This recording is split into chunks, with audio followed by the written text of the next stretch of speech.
विचारधारे की लगाम हमारे हाथ में होती है। हम चाहें तो अपने मन की लगाम अपने काबू में करके उससे जो चाहें वो काम करवा सकते हैं, और अगर हम चाहें तो वो लगाम अपने हाथ से छोड़कर अपने मन को यूं ही बेवजह भटकने के लिए छोड़ सकते हैं। सारी बातें हम पर निर्भर करती हैं। जो भी इच्छा हमारे मन में उठती है उनके पीछे कहीं ना कहीं हम स्वयं होते हैं। कभी कभी हम इस बात को समझ लेते हैं और कभी कभार हम इस बात को कभी समझ ही नहीं पाते। अगर हम किसी तरकीब से अपने मन को खाली करना सीख जाएं, तो हम अपने मन के अंदर कुछ ऐसे विचार डाल सकते हैं जिससे हम अपने मन की बकबक को शांत कर सकते हैं। जिन विचारों का सैलाब हमारे मन में चलता रहता है, असलियत में वही हमारे दुखों का सबसे बड़ा कारण होता है। कोई भी बात या कोई भी वस्तु प्रत्यक्ष रूप में हमें बाद में दुख देती है, लेकिन उससे पहले हम अपने विचारों में खुद दुख भोग रहे होते हैं, और उन दुखों का कारण सिर्फ हमारे विचार होते हैं। इसीलिए अगर हमें अपने मन की बकबक को शांत करवाना है तो हम अपने आप से नहीं कर सकते। ना ही कोई ज्ञान या कोई उपदेश हमारे मन की बकबक शांत कर सकता है, लेकिन हमारा मन एक कहानी के माध्यम से ये जरूर समझ सकता है कि अपने मन की बकबक किस तरह शांत की जाए। इसीलिए ये कहानी आखिर तक सुनने के बाद आपके मन की बकबक एकदम शांत हो जाएगी। किसी नगर में एक नौजवान युवक रहा करता था। उसका नाम अंकित था। उसे एक समस्या थी, और उसकी समस्या ये थी कि उसका मन हर समय भटकते रहता था। उसके मन में हर समय कोई ना कोई नकारात्मक विचार चलते रहते थे। उसके मन की बकबक कभी शांत नहीं होती थी। वो सोचता कुछ और था, लेकिन उससे हो कुछ अलग ही जाता था।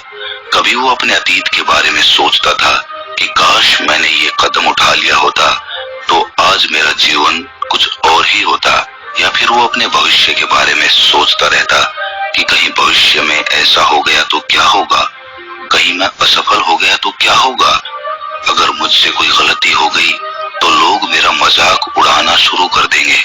और ऐसे ही कई सारे नकारात्मक और असफलता से भरे विचार उसके मन में आते रहते थे। अंकित हमेशा ही अपने विचारों में खोया रहता। वो अपने विचारों से मुक्ति पाना चाहता था।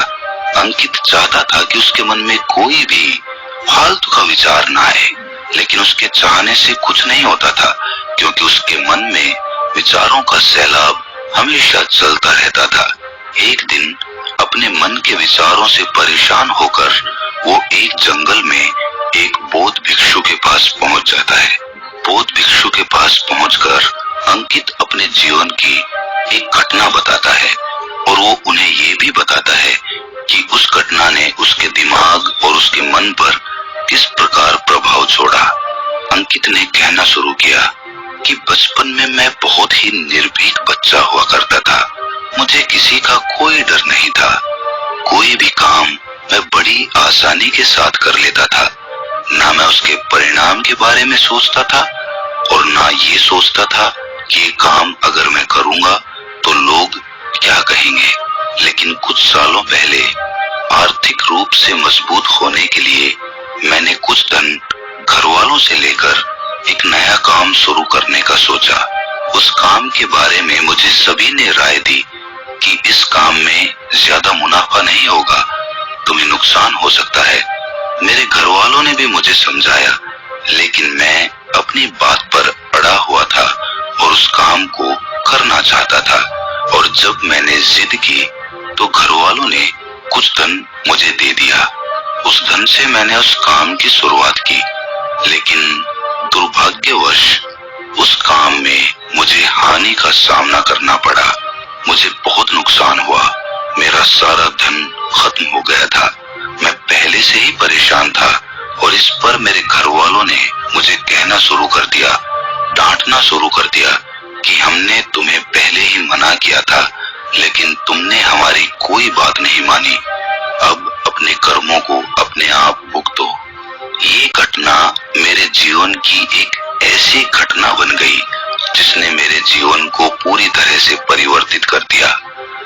भी काम मैं करने की सोचता हूँ तो मेरे मन में एक डर समा जाता है। या तो मैं ये सोचता हूँ कि लोग क्या कहेंगे, कहीं मैं नाकामयाब हो गया तो मेरे घर वाले मुझे डांटेंगे तो नहीं, या फिर भविष्य के बारे में सोचता हूँ कि अगर ये काम नाकामयाब रहा तो फिर मैं आगे क्या करूँगा, कहीं ये धन भी खत्म हो गया और मेरा नुकसान हो गया तो उस हानि की भरपाई मैं कैसे कर पाऊंगा। और ऐसे ही विचारों की वजह से मैं कोई भी काम शुरू नहीं कर पाता और मेरे मन में इन्हीं विचारों की बकबक चलती रहती है। मैं बहुत परेशान हो गया हूँ। मैं इन विचारों से छुटकारा चाहता हूँ। मैं अपने मन की बकबक को शांत करना चाहता हूँ। मैं जानता हूँ कि ये नकारात्मक विचार हैं, लेकिन फिर भी इनसे छुटकारा हासिल नहीं हो पाता। हर दिन मेरे मन में हजारों विचार चलते रहते हैं और ये कब होता है, क्यों होता है, मुझे कुछ पता ही नहीं चलता। बहुत देर बाद मुझे एहसास होता है कि मैं क्या करने बैठा था और मैं क्या कर रहा हूँ। मेरे मन के विचार मुझे कहाँ बहा ले जाते हैं इसका मुझे एहसास ही नहीं होता, और जब एहसास होता है तब तक बहुत वक्त बीत चुका होता है और फिर से यही प्रक्रिया चलती रहती है। मैं चाहता हूँ कि मेरे मन में एक भी विचार ना आए, जब मैं चाहूँ तभी मेरे मन में विचार आए। ये बातें सुनकर बौद्ध भिक्षु ने मुस्कुराते हुए अंकित से कहा कि किसी भी समस्या का समाधान तभी निकाला जा सकता है जब हम उस समस्या की जड़ तक पहुंच जाते हैं, समस्या को ठीक से समझते हैं और जानते हैं। इसके बाद बौद्ध भिक्षु ने कहा कि जिस मन को तुम खाली करना चाहते हो, क्या तुमने उस मन को कभी भी थोड़ा बहुत समझने की कोशिश की है, थोड़ा बहुत जाना है? ये सुनकर अंकित ने कहा कि बनते, मैंने अपने मन को जानने की बहुत कोशिश की है, लेकिन मैं जितना ही इसके बारे में जानने की कोशिश करता हूँ, मेरा मन उतना ही रहस्यमय हो जाता है। ये सुनकर बौद्ध भिक्षु ने उसी वक्त अंकित को एक घड़ा देते हुए कहा कि जाओ, इस घड़े में छोटे छोटे पत्थर भरकर लेकर आओ। फिर वो युवक वहां से गया और उस घड़े में छोटे छोटे पत्थर भरकर उस बौद्ध भिक्षु के पास लेकर आ गया। बौद्ध भिक्षु ने उसी वक्त मुस्कुराते हुए कहा कि इस घड़े को तुम अपना मन समझो और इस गड्ढे में भरे पत्थरों को अपने विचार समझो। अब इस घड़े में और पत्थर डालो। उस युवक ने घड़े में और पत्थर डालने शुरू कर दिए। क्योंकि घड़ा पहले से भरा हुआ था तो एक दो पत्थर डालने के बाद बाकी सारे पत्थर नीचे गिरने लगे। फिर बौद्ध भिक्षु ने अंकित को सचेत करते हुए कहा कि रुको, जरा ध्यान से देखो, अब घड़े में पत्थर नहीं आ रहे हैं बल्कि पत्थर नीचे गिर रहे हैं, क्योंकि ये एक घड़ा है और इसमें जो आ सकता था वो आ चुका है। अब इसमें और पत्थर नहीं आ पाएंगे। अगर दूसरे पत्थर डालने हैं तो पहले वाले पत्थरों को निकालना होगा। ये सुनकर उस युवक ने कहा कि गुरुदेव, मैं आपकी बात समझ गया हूँ कि आप मुझे क्या बताना चाहते हैं। हमें अपने मन को विचारों से खाली कर देना होगा। ये सुनकर बौद्ध भिक्षु मुस्कुराने लगे और कहा कि पहले मेरी पूरी बात तो सुन लो, उसके बाद मन को खाली कर लेना। फिर बौद्ध भिक्षु ने उस युवक को कहा कि हमारा मन एक घड़े के बिल्कुल उल्टा है, क्योंकि घड़े को तो तुम पत्थरों से भर सकते हो, लेकिन मन को विचारों से नहीं भर पाओगे, क्योंकि मन तो हमेशा खाली रहता है। ये सुनकर उस युवक ने कहा कि गुरुदेव, मुझे आपकी बातें कुछ समझ में नहीं आ रही हैं। मन अगर खाली रहता है तो फिर हम उसे खाली करना क्यों चाहते हैं? फिर मन को खाली करने की क्या आवश्यकता है? इस पर बौद्ध भिक्षु ने उससे कहा कि इस घड़े से एक एक करके पत्थरों को बाहर निकालो। उस युवक ने वैसा ही किया। वो घड़े में से एक एक करके सारे पत्थरों को बाहर निकालता रहा और ऐसा करते करते आखिरकार घड़ा खाली हो गया। फिर बौद्ध भिक्षु ने उससे कहा कि देखा तुमने, जब एक एक करके तुमने पत्थरों को बाहर निकाला तो ये घड़ा खाली हो गया अब तुम इस घड़े में कोई भी पत्थर डाल सकते हो, दूसरे भी पत्थर डाल सकते हो, या फिर उन्हीं पत्थरों को दोबारा डाल सकते हो। आधा भर सकते हो या फिर पूरा भी भर सकते हो। ये सुनकर वो युवक कहता है कि गुरुदेव, मैं भी तो यही कह रहा हूँ कि मुझे अपने मन को खाली करना है। ये तो एक पत्थर है जिसे आसानी से निकाला जा सकता है और घड़े को खाली किया जा सकता है, लेकिन गुरुदेव, मैं अपने मन को खाली कैसे करूं? इस पर बौद्ध भिक्षु ने कहा कि इस घड़े में एक पत्थर डालो और 2 पत्थर निकालो। ये सुनकर उस युवक ने कहा कि बनते, ये कैसे हो सकता है? जब इस घड़े में एक पत्थर होगा तो एक ही पत्थर निकलेगा ना, 2 कैसे निकलेंगे? इस पर बौद्ध भिक्षु ने कहा कि ऐसा नहीं हो सकता है, तो तुम ऐसा करो कि इस घड़े में 2 पत्थर डालो और 4 निकालो। इस पर अंकित ने कहा कि महाराज, ऐसा भी कैसे हो सकता है? ये कोई चमत्कारिक घड़ा तो है नहीं कि 1 डालो तो 2 निकल जाएंगे, 2 डालो तो 4 निकल जाएंगे। ये सुनकर भिक्षु ने कहा कि ये घड़ा तो चमत्कारिक नहीं है, तुम्हारा मन तो चमत्कारिक है। उसमें से अगर तुम एक विचार बाहर निकालते हो तो उसके साथ 2 विचार आते हैं, और जब तुम 2 विचारों को निकालने की कोशिश करते हो तो उसके साथ 4 विचार आते हैं, और फिर ऐसा करते करते विचारों की एक लंबी श्रृंखला बन जाती है, और फिर तुम कहीं नहीं रुकते, एक के बाद एक विचारों को पकड़ते जाते हो। ये मिट्टी का घड़ा तो पत्थरों से भर जाएगा, लेकिन तुम्हारा मन कभी नहीं भरेगा। वो तो हमेशा खाली है, वो अपने में से कुछ खाली नहीं कर सकता।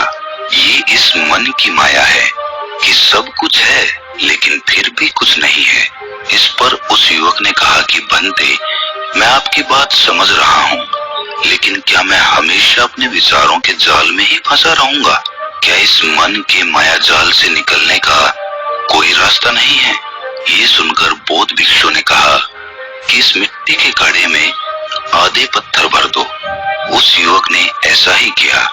फिर बौद्ध भिक्षु ने कहा कि अब इन पत्थरों में से कोई एक पत्थर चुनो और उस पत्थर की एक छोटी सी मूर्ति बनाकर मुझे दे दो।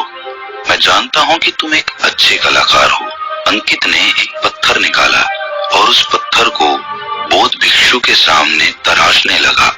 पत्थर को तराशते वक्त उसे लगा कि ये पत्थर अच्छा नहीं है। फिर उसने दूसरा पत्थर घड़े से निकाला, लेकिन उसे वो पत्थर भी पसंद नहीं आया। फिर उसने तीसरा पत्थर निकाला, लेकिन वो तीसरा पत्थर भी उसे पसंद नहीं आया। उसका रंग अच्छा नहीं था। ऐसा करते करते उस युवक ने सभी पत्थरों को बाहर निकाल दिया। उस युवक को ऐसा करते हुए बौद्ध भिक्षु बड़े ही ध्यान से देख रहे थे। फिर बौद्ध भिक्षु ने उससे कहा कि जो तुमने सबसे पहले पत्थर निकाला था, उस पत्थर को ये समझकर तराशो कि इसके बाद तुम्हारे पास कोई और पत्थर नहीं है और ये एक ही पत्थर तुम्हारे पास है। फिर उस युवक ने जैसा गुरुदेव ने कहा था, उसी एक पत्थर को लेकर तराशना शुरू किया और उसने उस पत्थर को एक बहुत ही सुंदर मूर्ति का आकार दे दिया।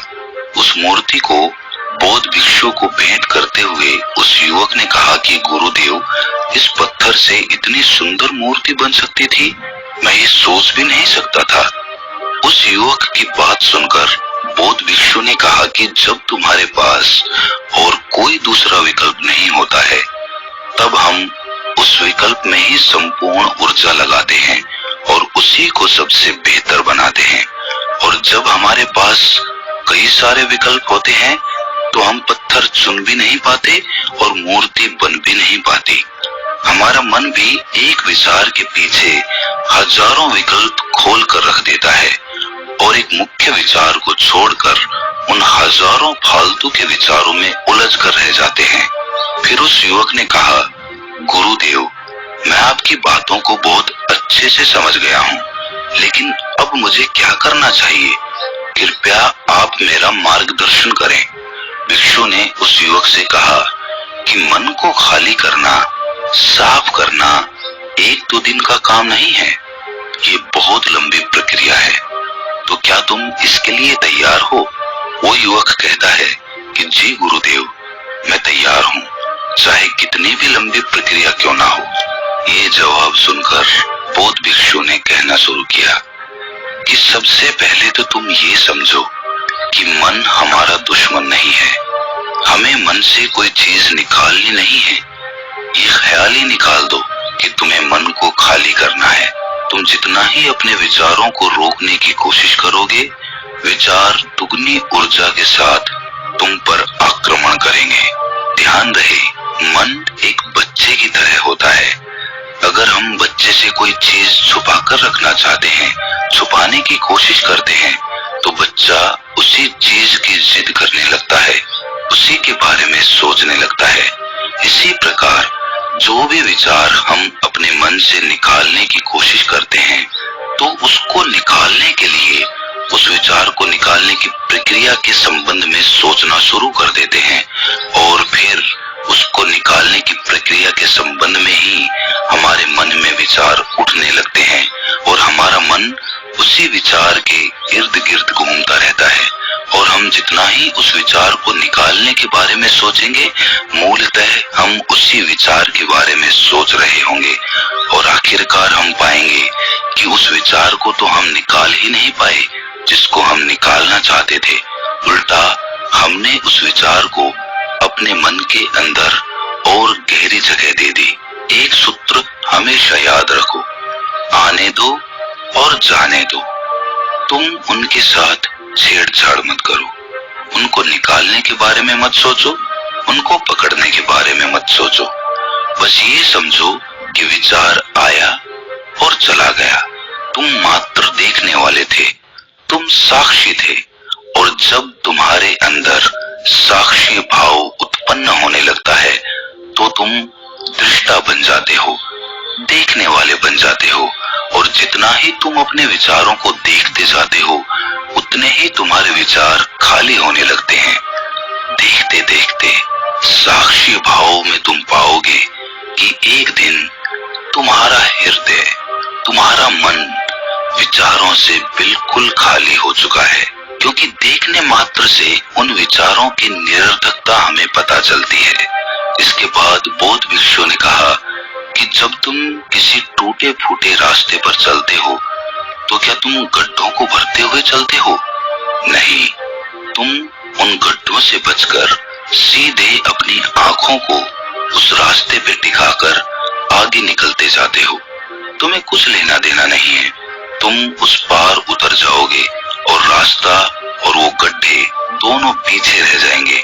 तो उसी प्रकार तुम्हें बस अपने विचारों को देखते हुए चलना है और देखते देखते तुम अपने मन के पार उतर जाओगे। लेकिन इसके लिए तुम्हें थोड़ी मेहनत करनी होगी। तुम्हें ध्यान में बैठना होगा और अपने विचारों को साक्षी भाव से देखना होगा। निरंतर देखते रहने से ये तुम्हारी आदत बन जाएगी और फिर तुम्हें प्रयास नहीं करना पड़ेगा। इस पर अंकित ने कहा कि बनते, ये तो बहुत लंबी प्रक्रिया हो गई, लेकिन कभी कभी मुझे अपने विचार बहुत ज्यादा परेशान कर देते हैं और उन विचारों से मैं तत्क्षण छुटकारा पाना चाहता हूँ। तो क्या कोई ऐसी विधि है जिसके जरिए मैं तत्क्षण अपने विचारों से छुटकारा पा सकूं? इस पर बौद्ध भिक्षु ने कहा कि हमारे विचारों का संबंध हमारी सांसों से होता है। जिस प्रकार हमारी सांसें चलती हैं, उसी प्रकार के विचार हमारे मस्तिष्क में आते हैं। अगर तुम्हें अपने विचारों की श्रृंखला तोड़नी है, तो तुम्हें अपनी सांसों की श्रृंखला तोड़नी होगी। जब भी तुम्हें बहुत सारे विचार परेशान करने लगे, उस वक्त तुम शारीरिक अभ्यास कर सकते हो और जितना तुम शारीरिक अभ्यास करोगे, उतने ही तुम्हारी सांसें उखड़ती चली जाएंगी और जितनी तुम्हारी सांसें उखड़ेंगी, उतनी ही उन सांसों की श्रृंखला टूटती चली जाएगी। और जैसे ही सांसों की श्रृंखला टूटेगी, वो विचारों की श्रृंखला भी अपने आप टूट जाएगी। तुम तेजी के साथ दौड़ सकते हो या नाच सकते हो या फिर बैठे बैठे ही अपनी सांसों को इस प्रकार चलाने की कोशिश कर सकते हो कि उनका कोई क्रम ना रह जाए, उनका कोई रिदम ना रह जाए और जब वो रिदम टूट जाएगा तो तुम पाओगे कि तुम्हारे मन में एक शांति और एक आनंद का उदय हो चुका है। मन के विचारों से छुटकारा पाने के लिए सांसारिक आदमी को अपने काम में पूर्णतः अपना मन लगाना होगा, पूर्णतः उस काम में सम्मिलित होना होगा। और जब वो आदमी किसी काम में पूर्णतः सम्मिलित हो जाएगा तो उसको ना तो अतीत के विचार सताएंगे और ना ही भविष्य की कल्पना उसके दिमाग में आएगी। उसका पूरा मन, सारे विचार सिर्फ उस काम पर केंद्रित हो जाएंगे। किसी काम को पूरी तरह से सम्मिलित होकर कैसे किया जाता है, पूरे मन के साथ कैसे किया जाता है, इसके बारे में अगर हम चर्चा करेंगे तो ये बातें बहुत लंबी हो जाएगी। इस पर हम कभी और चर्चा करेंगे। तो ये कहानी यहीं पर समाप्त करते हुए आपसे अनुरोध करता हूँ कि अगर आपको इस कहानी से थोड़ा सा भी ज्ञान मिला हो, मन में थोड़ा सा भी प्रकाश जगा हो, तो इस चैनल को सब्सक्राइब करके कमेंट सेक्शन में कमेंट्स जरूर डालना कि वीडियो आपको कैसी लगी। तो मिलते हैं किसी अगली कहानी में, तब तक के लिए अपना ख्याल रखिए।